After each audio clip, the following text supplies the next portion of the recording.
एक और तरीका है जिससे आप ब्राज़ील का वीज़ा हासिल कर सकते हैं। उसका तरीका भी बहुत सिंपल है, मैं आपको बताता हूँ। आपने सबसे पहले जाना है किसी अरब कंट्री में। आप कतर जा सकते हैं, आप ओमान जा सकते हैं, आप सऊदी अरब जा सकते हैं, आप दुबई जा सकते हैं।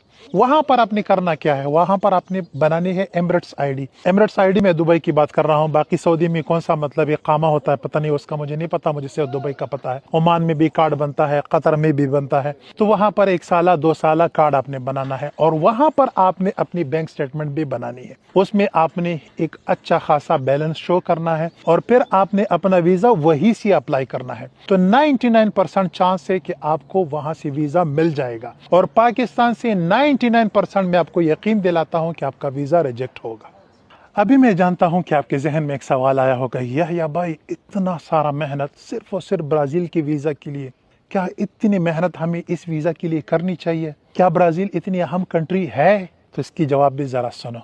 मैं आपको यकीन दिलाता हूं कि ब्राज़ील दुनिया की नंबर 1 कंट्री है। मैं दुनिया की बात कर रहा हूं, पूरे वर्ल्ड की मैं बात कर रहा हूं। पूरे वर्ल्ड में ब्राज़ील नंबर 1 कंट्री है। फॉर एग्जांपल, आपका यूएस का वीज़ा भी लगा है और आपका ब्राज़ील का वीज़ा भी लगा है, तो मैं कहूँगा कि ब्राज़ील पहुँचो। यूएस को छोड़ो, फजूल कंट्री है, कोई फ्यूचर नहीं है। फ्यूचर आपको यहाँ पर मिलेगा। अब इसके बहुत सारे रीज़न हैं, इंशाल्लाह जो आप मेरे नेक्स्ट सीरीज़ देखेंगे ना, मैं एक एक आपके साथ कंपेयर करूँगा, मैं एक एक आपको बताऊँगा। आप किसी कंट्री को देखते हैं, आप सिर्फ और सिर्फ ये देखते हैं कि भाई साहब वहां पर मैं जाऊंगा, वहां पर मुझे जॉब मिलेगा कि नहीं, वहां पर मैं किसी पिज्जा शॉप में काम कर सकता हूं, वहां पर मैं 3 महीने के $3000 कमा सकता हूं कि नहीं, सिक्योरिटी के गार्ड की जॉब करूंगा तो वहां पर मुझे $2000-3000 मिल सकते हैं कि नहीं। आप सिर्फ ये सोच रहे हो और मैं बहुत सारी चीजें कंपेयर कर रहा हूँ। तो इंशाल्लाह वो नेक्स्ट सीरीज में मैं आपको एक एक करके बताऊंगा कि ब्राज़ील क्यों दुनिया के नंबर 1 कंट्री है। अब मैं जानता हूं कि आपके जहन में एक और सवाल आने वाला है, बल्कि आ गया है, कि क्या हम ब्राज़ील में पैसा बना सकते हैं या नहीं।